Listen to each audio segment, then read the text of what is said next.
Welcome to the Deep Dive. We're the show that takes a stack of compelling sources, filters out all the noise, and really tries to deliver the essential knowledge you need to be genuinely well-informed. And today we're really diving deep into philosophy. We're tackling a stereotype about Stoicism that's frankly just persistent and, well, unfair. Yeah. The idea of the passive Stoic. Yeah, when you hear Stoic, I think most people picture someone, you know, maybe biting their lip, detached, quiet, maybe enduring something difficult without showing any emotion. Like just resigning yourself to fate with a shrug. Exactly.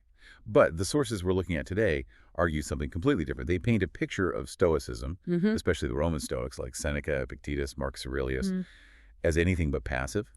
They argue it's actually a really potent engine for social change, Mm-hmm. for justice. It's a framework designed to fuel activism, really, not apathy. It provides a kind of resilience needed to engage with the world's messiness. Right? How do you deal with things like injustice, politics, inequality without getting completely burned out by anger or just paralyzed by despair? That's what we're exploring. And it all comes back to the core goal of these Hellenistic schools.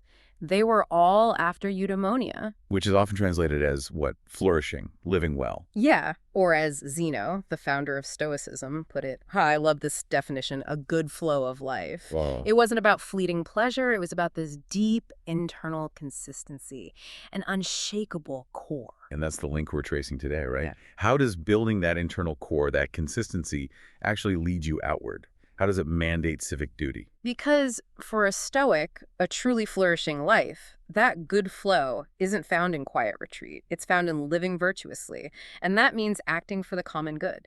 Okay, so let's start with that internal foundation, virtue and control. Yeah. This seems to be the bedrock. It absolutely is. You can't grasp the Stoic call to action without understanding their, well, pretty radical take on happiness and virtue, Yeah. especially compared to someone like Aristotle. Right, so Aristotle thought you needed virtue, moral goodness, sure, but also some level of external stuff like health, maybe some wealth, good fortune. Exactly. For Aristotle, if you were incredibly virtuous, but say suffering immense tragedy and maybe unjustly imprisoned, you couldn't fully achieve eudaimonia. Your flourishing was somewhat dependent on external factors. And the Stoics looked at that and basically said, no. They said, that makes happiness too fragile, too vulnerable. Their claim was revolutionary. Virtue alone is enough for happiness. Moral goodness, having an excellent character, that's the sole ingredient. They completely rejected the need for health, wealth, reputation, any of that external stuff. Completely rejected them as necessary for happiness. They called them indifference. Preferred, maybe, but not essential. Okay, but psychologically, Yeah. that sounds incredibly difficult. How can someone facing, I don't know, exile or chronic illness genuinely be happy just because they maintain their integrity? That's the radical core of it. Their point was, if your happiness depends on things outside your control, your health, your job, what people think of you, then you've basically given other people, or just blind luck, the remote control to your own peace of mind. You've handed over the keys. Precisely. But if happiness depends only on virtue, on your character, your choices, your judgments, well, that is always 100% within your power. It creates, as one scholar put it, a supreme and impregnable happiness, a fortress that fortune can't touch. And this virtue isn't just some vague feeling of goodness. It's specific, right? The cardinal virtues. Yes, exactly. It's built around the four cardinal virtues. Wisdom, which is essentially right judgment, justice, fairness, and our duty to others, courage, facing difficulties correctly, and moderation or self-control. And crucially, they saw humans as inherently social beings. Fundamentally, we're like ants or bees, naturally inclined to live and work together. So being a good human requires being sociable, acting justly, contributing to the community. If you fail in your duties to others, you're not just being unkind, you're fundamentally failing at being human, according to their framework. Okay, so this internal focus on virtue, on what's in my power, leads directly to maybe the most famous Stoic idea, the dichotomy of control. It's the cornerstone, really, the constant practice of sorting things out, what is completely up to me and what is not up to me at all. So up to me are things like my judgments, my decisions, my character, my assent, as you mentioned. Yes, your judgments, your intentions, your will, the act of assenting to an impression, those are yours, not up to you, basically everything else. Your body, it gets sick, your possessions, they can be taken, your reputation, others control that, and critically, the outcome of your actions. So if I pour my heart into, say, a social justice campaign, the effort is mine, the intention is mine. But whether the law actually changes, whether people listen, whether you succeed in the external world, that's not ultimately up to you. Basing your peace of mind on that external outcome is just setting yourself up for disappointment. Or worse, manipulation. That was Epictetus's constant warning. He'd been a slave. He knew about lack of external control. He hammered home that if you desire externals you can't control, you make yourself vulnerable. If you try to avoid externals you can't control, like hardship, you make yourself fearful. You hand power over. So the goal isn't to change the world to fit your desires, but to change your desires to fit reality, to align your wish with what actually happens. Exactly, so that you don't fail in your desires or fall into things you want to avoid. That achieves Zeno's smooth flow of life. It's about internal harmony with the way things are. Epictetus had an analogy for this, didn't he? Something about a mariner. Yes, the mariner sailing a ship. The point was about constant vigilance. You have to keep paying attention to your judgments, trimming the sails of your mind, constantly steering your reactions. Otherwise, you just slip back into old habits, get tossed around by external events, by your old reactions to things. It's active work, not passive acceptance. Very active internal work. Now, you raised a really crucial point earlier, that this idea of ascent and how it fits with Stoic determinism or fate. If everything is part of a causal chain, where's my free will? Where's my responsibility? Right, if the universe, the logos, determines everything, how can I be responsible for choosing virtue? Okay, this gets a bit technical, but it's fascinating Stoic psychology, mostly worked out by Chrysippus. They did believe in universal causation, fate. Everything happens for a reason within this rational system. But they argued that causes aren't all the same type. Yes, sir. They distinguished between external antecedent causes and the internal principal cause, which is our own mind, our hegemonicon or ruling faculty. Fate provides the external circumstances, the push, if you like. But my reaction, my judgment, that's internal. Yes. Think of Chrysippus's analogy of the cylinder and the cone. Okay, walk us through the cylinder. Imagine you push a cylinder and a cone on a slope. The external push, that's fate, the circumstance, it's the same for both objects. Right. But the cylinder rolls while the cone just sort of slides or pivots awkwardly. Why? Because of their internal nature, their shape. Rollability is intrinsic to the cylinder. Exactly. So in the human mind, an external event, an impression, say, seeing an injustice is the push. But how you react depends on your internal nature, your character, your power of assent. You receive the impression, but you decide whether to agree with it, judge it as truly bad, and then act on it. So the assent itself, the yes, this is terrible and I must act, or no, this is merely an indifferent, I won't be disturbed, that decision remains mine. That's my contribution to the causal chain. That's the Stoic argument. The assent is where our moral responsibility lies. Even within a determined universe, that act of judgment is uniquely ours. Fate might decree you encounter tyranny, but you choose whether to assent to fear and compliance or assent to courage and resistance. And the moral value is entirely in that choice, that assent. That's the key takeaway. That internal power makes virtue untouchable by fate and makes us fully responsible for our character. And that internal strength is what they believed you needed to take into the public square. Which brings us perfectly to section 2. How does this internal virtue mandate external action? Why justice? Why the common good? The connection is absolutely seamless, and it flows directly from their view of the universe, their cosmology. This is pantheistic, right? God is the universe. Yes, fundamentally. God, or the logos, universal reason, isn't some external creator. It is the universe itself, a single, living, rational, ordered system, a vast organism. And because we humans possess reason, we are literally parts of that divine logos, sparks of the divine fire. So we're not just individuals floating around. We're intrinsically connected, like cells in a body. Exactly like that. And this isn't just a cool metaphor, it defines our ethical duty. Epictetus called it the profession of a citizen. What does that mean, the profession of a citizen? It means you cannot legitimately treat anything as a purely private interest. You can't deliberate or act as if you're detached from the whole. You have to think and act like a hand or a foot does, always in relation to the entire body. A hand doesn't hoard resources just for itself. It acts for the good of the whole body. Its own well-being is the body's well-being. Precisely. So, being a good human, fulfilling your function, isn't about maximizing your personal comfort or gain. It's about contributing to the health and proper functioning of the whole community, the whole cosmos. This is where Stoic cosmopolitanism comes in, isn't it? Yeah. The idea of being a citizen of the world. Absolutely. They were really pioneers in thinking this way.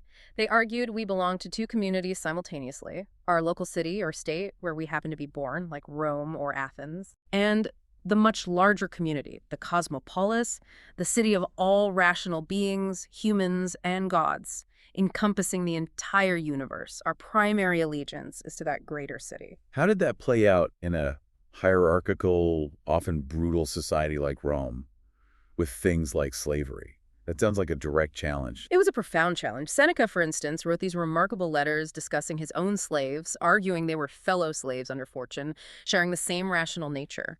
He stressed their fundamental human dignity. This cosmopolitan view implied that reason, and therefore basic moral worth, wasn't limited by social status, gender, or where you came from. That's pretty radical for the 1st century AD. It really was. It inherently pushes against prejudice and narrow tribalism. And you see this writ large in someone like Marcus Aurelius, the emperor. He wasn't just thinking about Romans. Not at all. Read his Meditations. His internal goal is always virtue, wisdom, justice, courage, moderation. But his external duty, the job he constantly reminds himself of, is the common welfare of mankind. Not just Rome, but the whole system. He saw himself as an administrator for the cosmos, in a way. Okay, but let's bring back the dichotomy of control. Outcomes are indifferent. So if Marcus works tirelessly on a policy for the common good and it completely fails, maybe due to corruption or war or just bad luck, is his virtue diminished? Did he fail morally? No, not according to Stoicism. His virtue, specifically his justice, is secure in the intention and the effort. Acting justly means choosing to prefer the outcome that is fair and beneficial for everyone. You aim for that external good. But the moral goodness lies in the aiming, in the sincere effort based on right reason. Exactly.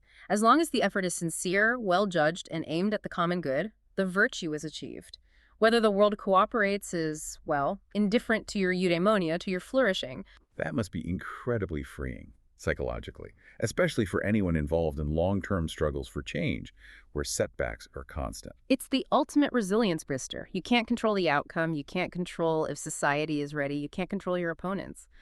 But you can control whether you show up, whether you act with courage and justice, whether you fulfill your role as a rational social being. So, withdrawing or acting selfishly isn't just letting the side down, it's a personal moral failure. A failure to be a good human. Correct. Stoicism fundamentally mandates this devotion to the common good. It's not optional, it's the work required by our nature. This completely dismantles the passive Stoic stereotype. These guys were engaged. Which brings us to the next section, resilience in actual conflict. Because they certainly found plenty of it. Oh, absolutely. If Stoicism was about quiet detachment, its history makes no sense. Look at the lives of the major Roman Stoics. Seneca wasn't meditating peacefully in a garden. No, he was tutoring Nero. Talk about a stressful job. Navigating one of the most dangerous political courts in history. He was deeply involved in politics, amassed great wealth which brought criticism, was exiled for years, and eventually forced into suicide by the very emperor he served. That's hardly a life of calm tranquility. And it wasn't just Seneca being caught in conflict. Stoics often seem to initiate it out of a sense of duty. There are some great examples of resistance. Definitely. Take Helvidius Priscus under Emperor Vespasian. Vespasian was trying to assert his authority, maybe overstep the Senate's traditional powers. Priscus, a known Stoic, just wouldn't play along. What did he do? Vespasian basically told him, "Don't come to the Senate today," trying to intimidate him into silence. Priscus essentially replied, "It's up to you whether you let me in, but it's up to me whether I go." He went, he spoke his mind, defended the Senate's prerogatives. And the result? Vespasian had him executed. But for Stoics, this wasn't a failure. It was Priscus exercising his control over the one thing he could control his assent to act justly and courageously, even at the cost of his life, which is ultimately an indifferent. He chose virtue over survival. Exactly. Then there's the ultimate Stoic martyr figure, Cato the Younger. Enemy of Caesar. Fiercely so. Cato wasn't seeking peace. He was an aggressive political operator. He saw Caesar's ambition as a mortal threat to the Roman Republic, and he fought it tooth and nail. He pushed the Senate to recall Caesar, basically risking civil war to defend principle. And when Caesar won? Cato chose suicide over living under what he saw as tyranny. Again, preserving his inner freedom, his virtue, by refusing to assent to a world he deemed unjust. These aren't quiet conformists. These are people using Stoic principles as armor for the fight. So the philosophy doesn't just mandate action. It provides the tools to withstand the inevitable pushback and adversity that comes with it. Yeah. Seneca talked about this, right? Reframing adversity. Yes, and on Providence, he flips the script entirely. He argues that hardship isn't a punishment. It's actually a sign that God or nature thinks highly of you. It's a test. Like a general sending his best troops into the toughest battles. Precisely that analogy. He says, smooth seas don't make skillful sailors. Constant ease and luxury, he argued, actually make you weak. Adversity is nature's training ground. It's where you get to practice and develop courage, patience, resilience. So if you're an activist facing constant opposition, setbacks, failures, a Stoic perspective would say, good. This is my chance to build character. That's the reframing. It turns suffering from a burden into an opportunity for virtue. It's mental jujitsu. Seneca also advised preparing for adversity before it hits, didn't he? Yes, the premeditatio malorum, the premeditation of evils. Thinking about things that might happen, illness, loss, exile, and things that must happen, like your own death and the deaths of loved ones. That sounds incredibly morbid. Doesn't that just lead to despair? The goal isn't despair, it's preparedness. It's about reducing the shock value. If you've already contemplated the possibility of losing your job or facing public criticism, then when it happens, it doesn't hit you with the same force. You've rehearsed it mentally. It makes you less likely to panic and better able to respond rationally. Okay, so that handles internal resilience. But social justice means dealing with opponents, people doing things you find deeply wrong. How does Stoicism stop you from just being consumed by rage or hatred? This is where Epictetus offers some really powerful, if challenging, advice. When dealing with wrongdoers, he uses examples like thieves or adulterers, but you could apply it to political opponents or systemic injustice. Don't see them primarily as evil. Not evil. Then what? See them as mistaken, as being in error, in delusion about what is truly good and bad. They're suffering from amathia, a kind of profound ignorance about virtue. So like the Socratic idea that nobody does wrong willingly, they do it because they mistakenly think it's good for them. Exactly. Epictetus says it's like being angry at a blind man for not seeing, or a deaf man for not hearing. You wouldn't rage at them, you'd pity them. Their faculty of judgment is impaired. That's a huge mental shift. Yep. If I see my opponent not as malicious but as fundamentally mistaken about the good, it changes your emotional response. It allows for pity, maybe, or a focus on education or correction, rather than pure hatred and vengeance. It facilitates cognitive distancing. Marcus Aurelius practiced this constantly in his meditations, didn't he? Yeah. Reminding himself about judgments. All the time, he'd tell himself, it's not the thing itself or the person's action that upsets you, but your judgment about it. If you stop judging an action as terrible or outrageous, the anger loses its fuel. You strip away the value judgment. Yes, and that doesn't mean you condone the action or don't act against it, but it means you can act from a place of rational clarity and strategic purpose, rather than being driven by blinding rage. Which, as Seneca warned, is a temporary madness. Rage burns you out. This approach allows for the long haul. It's essential for sustained effort in any difficult cause. This brings us to the final piece, meaning, suffering, and how Stoicism fuels that sustained effort over time. Right. Because Stoicism isn't just about enduring hardship. It's about finding meaning in the effort itself. It's fundamentally a purpose-driven philosophy. Think about the contrast with the Epicureans. Their goal was more about pleasure, or rather, the absence of pain and disturbance ataraxia. Yes. And a Stoic would look at a life that was comfortable, pleasant, free from trouble, but lacked a higher purpose or contribution. And they'd call it an empty life. Purpose is essential for what you called healthy agency. Exactly. For the Stoics, our rational nature demands that we subordinate mere comfort or pleasure to our larger tasks, our duties as social beings. We need purpose to truly flourish. And this has strong echoes in modern psychology, doesn't it? You mentioned Viktor Frankl earlier. Frankl's work, born from the horrors of the concentration camps, is almost a modern empirical validation of this Stoic principle. He observed that survival often hinged less on physical health and more on whether a prisoner maintained a sense of meaning, a reason to endure. A future task, a loved one to see again, a meaning to their suffering. Yes, he called this logotherapy, healing through meaning. He found that meaning wasn't usually found in abstract ideas, but in concrete responsibilities, specific tasks, duties only you could fulfill. Finishing a book, bearing witness, caring for someone.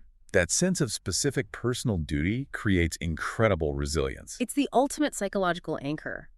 And it aligns perfectly with the Stoic idea of fulfilling your unique role within the cosmos, your duty to the whole. Frankl also talked about this idea of fruitful tension. Can you connect that back to Stoicism? Yes, it's a really helpful concept. The fruitful tension exists between two poles.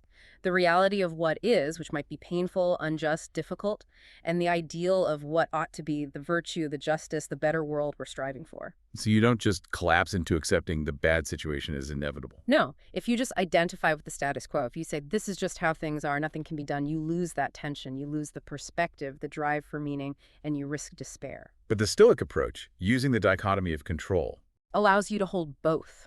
You accept the external reality of what is. That's the part you don't control, the fate side. But you maintain unwavering focus and effort on your internal duty. You're striving towards what ought to be, the virtue side, which you do control.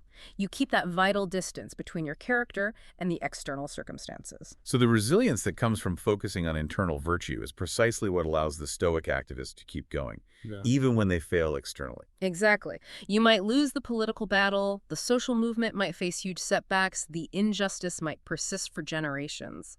But if your measure of success is internal acting with justice, courage, fulfilling your duty, then your moral core remains intact. Your purpose remains clear. The effort is the success, in a way. The action itself is the good. That's the Stoic bottom line. The work itself, done virtuously, is the fulfillment of your rational social nature. That philosophical stance allows for incredible persistence because your sense of accomplishment isn't dependent on the unpredictable external outcomes. Wow. Okay, so wrapping this deep dive up, it seems crystal clear that the image of the passive, resigned Stoic just doesn't hold up to scrutiny. Not at all. It's fundamentally a philosophy of engagement. That internal quest for virtue, especially the virtue of justice, demands external action for the common good. They're inseparable.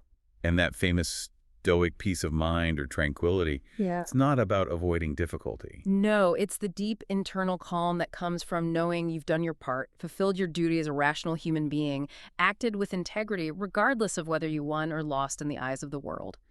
Accepting that outcomes are ultimately indifferent to your moral worth frees you up to act without fear or despair. It really reframes what success means when you're tackling the world's biggest problems. It absolutely does. And it leaves us, and you listening, with a really potent question to wrestle with. One the Stoics answered through their philosophy and their lives. If you dedicate yourself, exert your most strenuous efforts towards justice, towards making the world better, and you fail completely, no visible change, maybe things even get worse externally, does that external failure diminish the moral goodness of your struggle? Or is the virtuous effort itself, the commitment to duty, the ultimate unshakable victory?